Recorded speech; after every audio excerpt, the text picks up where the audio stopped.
In 2019, Donald Trump floated an idea that made international headlines. He wanted the United States to buy Greenland.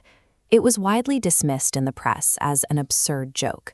But looking at the map through the lens of great power competition, that blunt offer revealed a very real, very quiet race for the Arctic.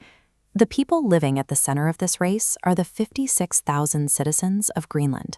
The vast majority are indigenous Inuit, and their government has an official goal to achieve full independence from the Kingdom of Denmark. To make that happen, they have to solve a massive math problem. While Greenland exports billions in seafood, its economy still relies on an annual block grant from the Danish government, worth about $800 million, nearly 20% of its entire GDP. The path to finding that money is opening up. The Arctic region is warming 4 times faster than the global average, and Greenland's massive ice sheet is fracturing and melting at an accelerating rate.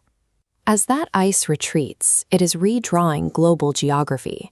The frozen Arctic Ocean is turning into a navigable, year-round maritime highway.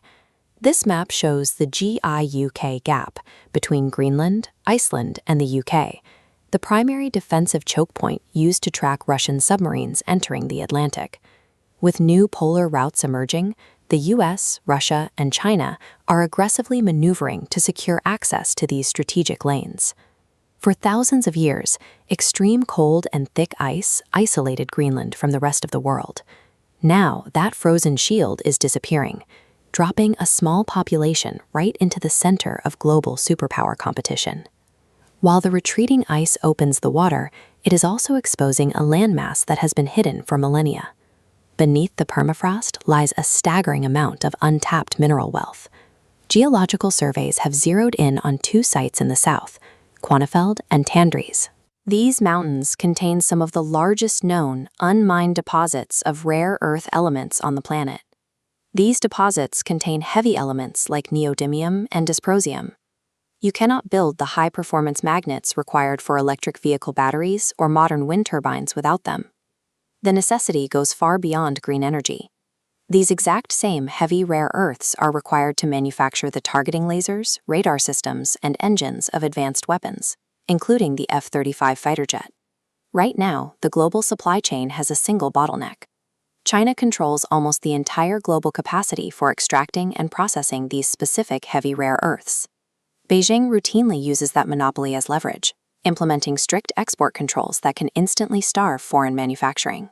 In response, Western governments are searching the globe for alternative, non-Chinese sources. China is actively working to secure Greenland's resources first.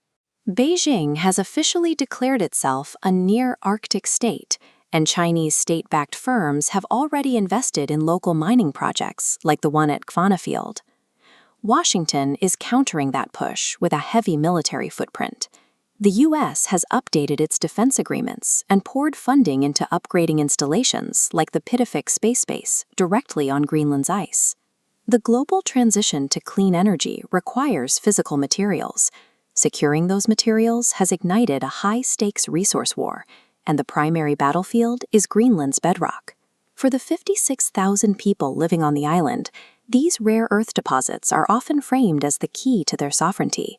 But the scale of development required creates a new set of risks. The economic gap is staggering. To replace the Danish subsidy, researchers estimate Greenland would need dozens of massive mining projects to open in rapid succession.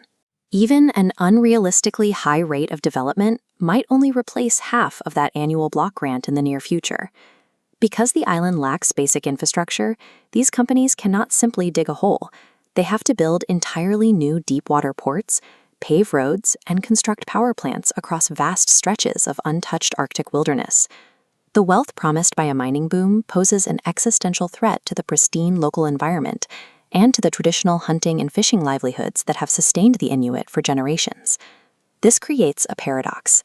To finance their sovereignty, Greenland must invite giant American or Chinese corporations to extract their resources, effectively handing over control of their only major industry to foreign boards. The risk is that they are not buying their freedom. They may simply be trading the oversight of Denmark for the aggressive interests of rival superpowers. The local government in Nuuk is currently walking this tightrope. They are taking meetings with foreign investors and defense officials, trying to secure the capital they need while fighting to maintain authority over their own land. Greenland is a focal point where climate crisis, energy transition, and military strategy meet. How this small population navigates these forces will determine if they can truly govern themselves,